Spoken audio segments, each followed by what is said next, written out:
Greetings everyone, this is Ehav Ever from the Chronicles of Ehav Ever, and this is going to be my second video, part 2, to silly challenges to the Oral Torah.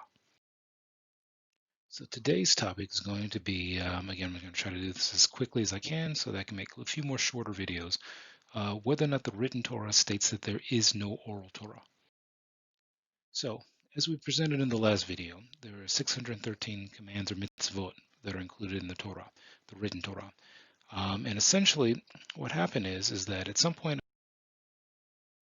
I noticed a while back when I was doing some of my anti-missionary videos, as well as the video about Messianic Jews, exactly what their history is and how they're not they don't hold by Torah Moshe, and that they're not historically Torah Moshe. So I came across one particular group of Messianics where the leader of that group on his website made the following claim. This is listed below in red. His claim was that Orthodox Judaism subscribes entirely to the authority of an oral Torah, oral law. He puts in quotes, or Sagraim, or I guess you could say brackets, Talmud and its attendant literature is spiritually binding to the same degree as the scriptures. The fact the Written Torah says there's no oral Torah, he quotes from Deuteronomy 31:24, has not preserved this doctrine from taking hold, or prevented this doctrine from taking hold, especially as it bears on human authority to create religious practice. Now, essentially we know, because this is a Messianic and he's just kind of making stuff up as it goes, I showed in my other videos, we know that automatically this guy is talking about some things that are completely incorrect. For example, if you look in the Hebrew Tanakh, or the Hebrew Torah, you won't find any concept of spiritually binding. And in fact, when you consider what Torah Moshe Jews and even Orthodox Jews hold by, there's nobody who says, okay, this is spiritually binding. This is something that strictly is Christian talk, if you will. It's something that is kind of foreign to the way that Jews speak in Hebrew. That's why if you try to translate this backwards, you won't find anything that talks like this about the oral law being spiritually binding. That's the way. That's not something that's normal in terms of the talk. And then when he talks about it being the same degree as the scriptures, okay, that's also kind of more Christian talk. And we're going to see in this video whether or not what he says holds up in terms of Deuteronomy 31:24, stating that there is no oral Torah. And let's see if he is wrong about that, then we can pretty much disregard everything else he's got here.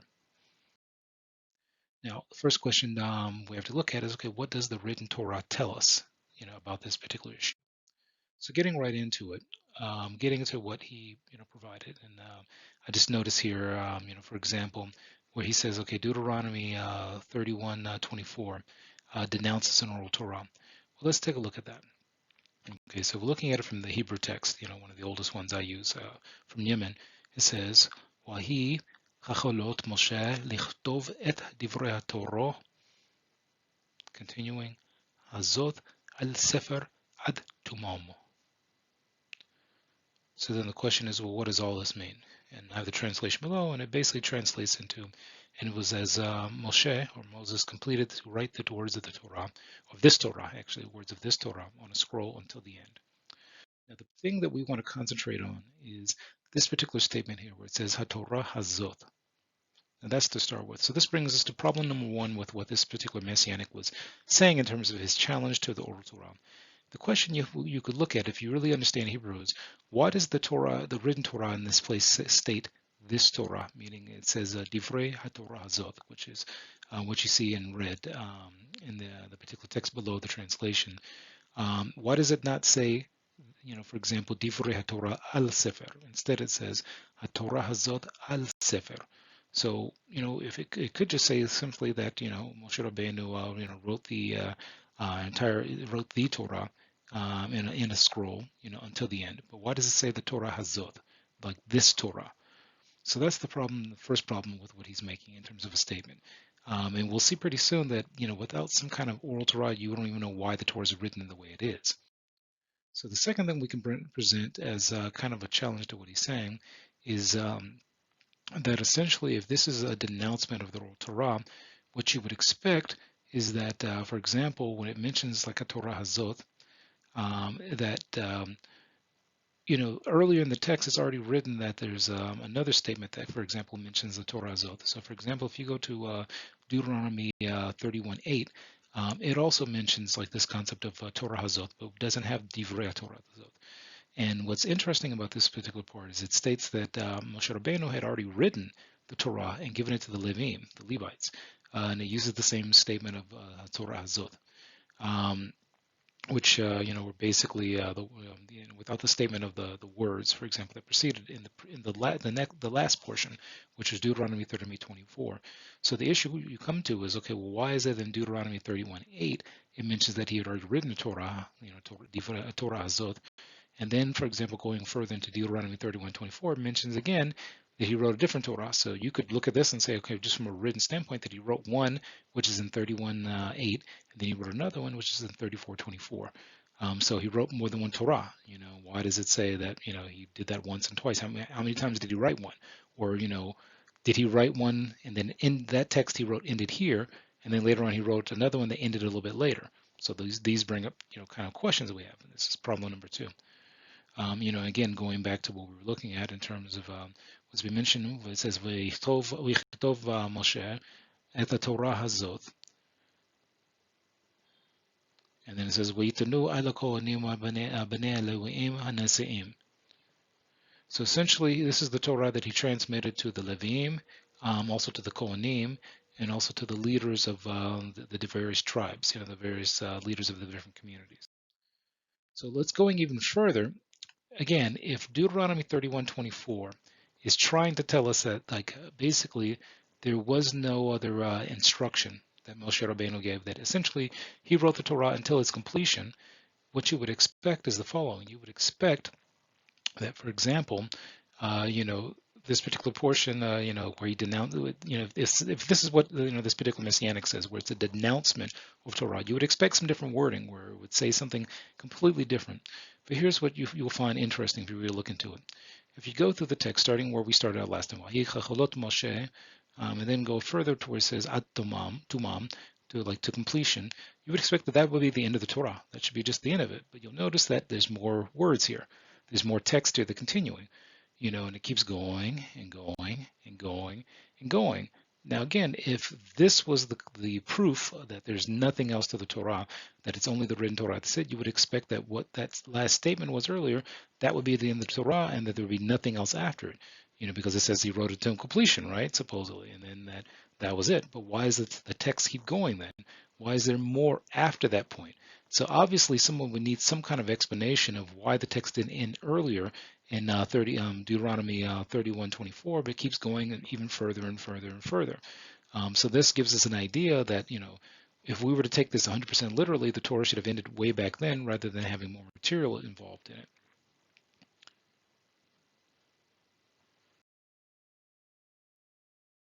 So then we have to ask ourselves a question. Okay, well, what do the various Jewish commentaries say about this?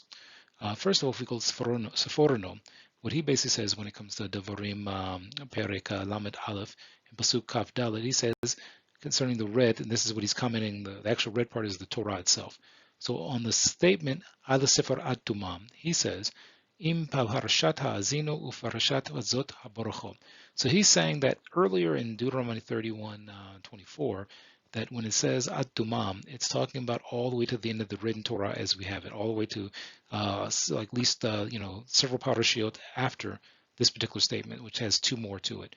So he's basically saying that the written Torah as it's given today, this statement, even though it's not at the end of the Torah, it means that everything that came after this statement is still a part of the Torah. And what's interesting, the Ramban mentions in his commentary of the Torah, of the same area of the Torah, he says, "V'ta'am wahi kachacholot Moshe lichtov," and he comments the following: "Ki matchila katav et Torah v'yitana el kohanim ka'asher na'amar lama'ala," pasuk tet, meaning in verse 9, "V'lo amar lahem ano yanichu oto, ואחרי כן נצטווה בשיעורה הזאת, ויכתוב אותו וילמדה את בני ישראל בו ביום. והנה הוסיף אותה על התורה." So essentially what the Rambam says is he's going through the process of when exactly this writing took place. That essentially, there was one area where Moshe Rabbeinu wrote like a portion of the Torah up until the point of what's mentioned in chapter 31, verse 9, and he gave that to the Kohanim and the Levi'im. And then as he continued, he says, but that wasn't like actually like placed in front of them, to be like the final official copy. But essentially, they got a copy of it until a certain point, but it wasn't like, for example, to be the official copy. Um, and then after that, basically he gave them the commands that came later, and then he wrote that down, and then he taught the people of Israel from that section there.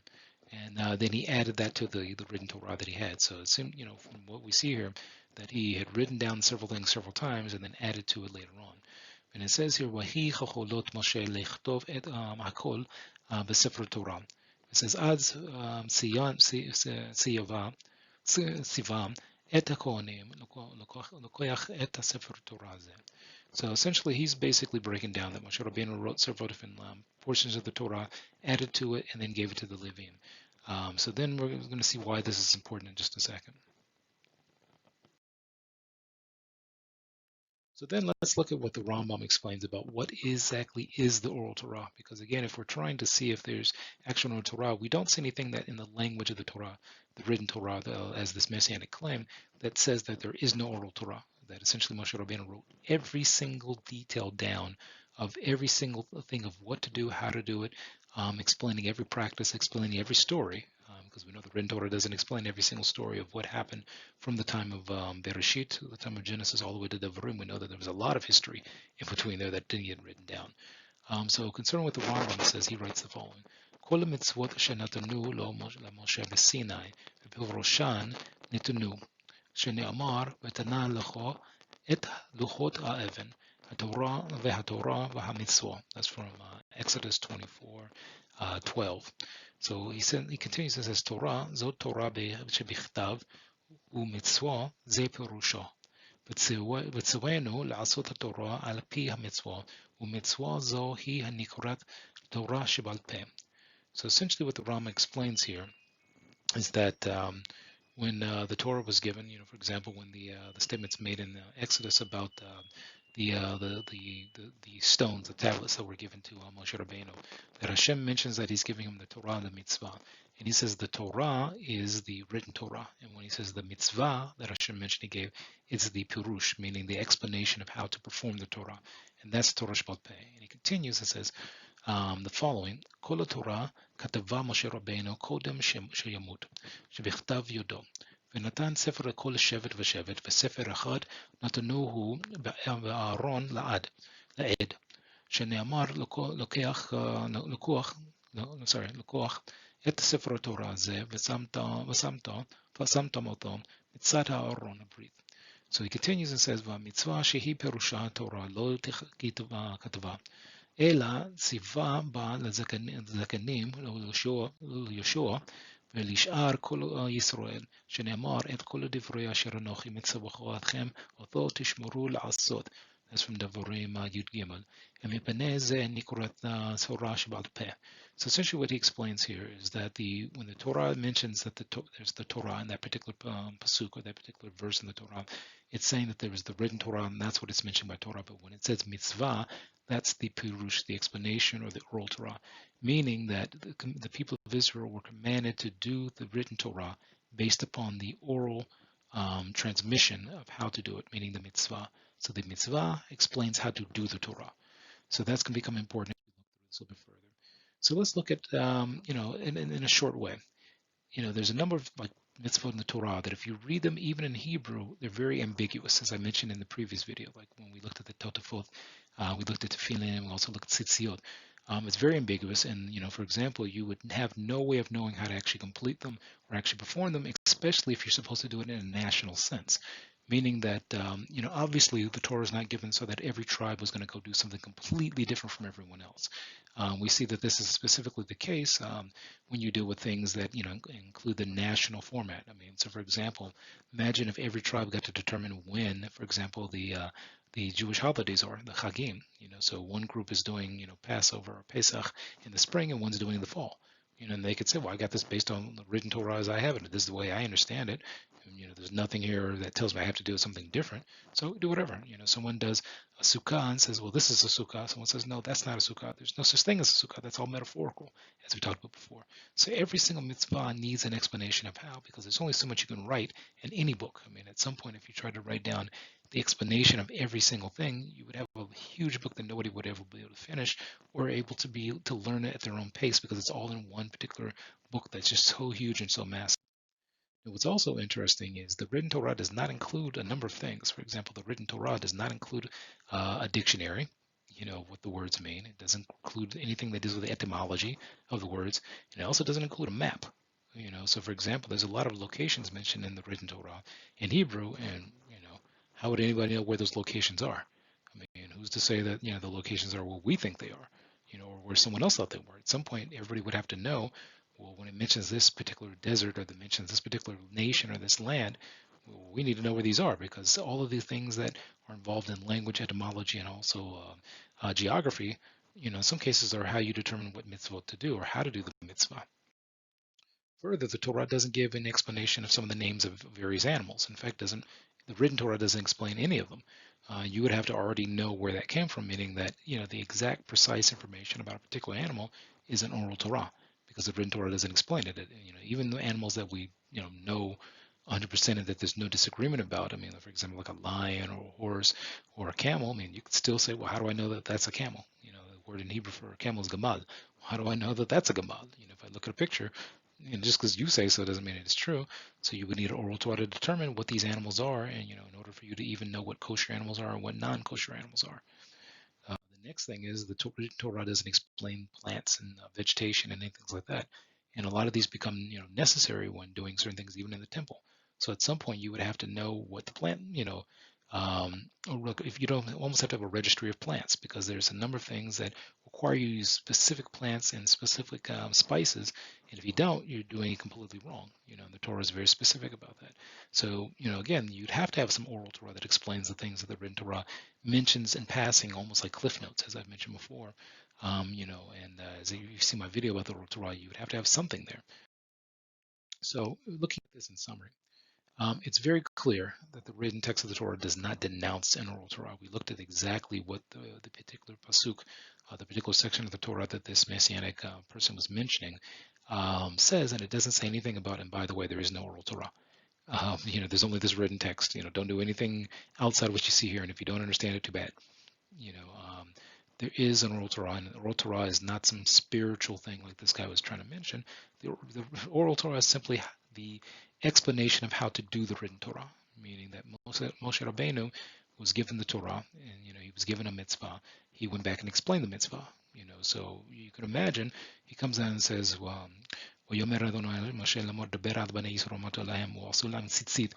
okay, bye. Wait, what does that mean? What do you mean? What's a tzitzit? איך לעשות אותם? I mean, how do you do it? So even in Hebrew, you're someone like, okay, well, we need more than that. We need to know exactly what we're talking about doing. Is everything under the sun okay? And if not, then we need to know exactly how to do it. And it's interesting because pretty much all of the concepts that are found in the Messianic movement, which is interesting with this guy claiming this, is all them making up their own Oral Torah. I mean, the entire New Testament is full of like their own made up like Oral Torah, if you will, even though it's not an Oral Torah. It's stuff that they made up that you can't find broken down in the text, if you will. So again, this is just a short video to just kind of give an idea of one of the problems that comes up when people make these kind of claims, and it's a silly claim because there's always an oral component to everything that's written. I mean, if that was not the case, then people when they write books they wouldn't do book tours. And one of the first things that happens at a book tour, people ask, well, what did you mean by this, or what is this? Why is this here? Why is that there? What does this mean? And then also when people make movies of books, there's always levels of interpretation because there's only so far written text can take you. And again, the written text is a reminder of what orally was already practiced and done and explained to the people of Israel. So this is my second video. Again, trying to keep this as short as possible. I think I'm under 20 minutes at the moment. So I appreciate you listening, and I hope this finds you well, and I hope you're all being safe right now. Take care.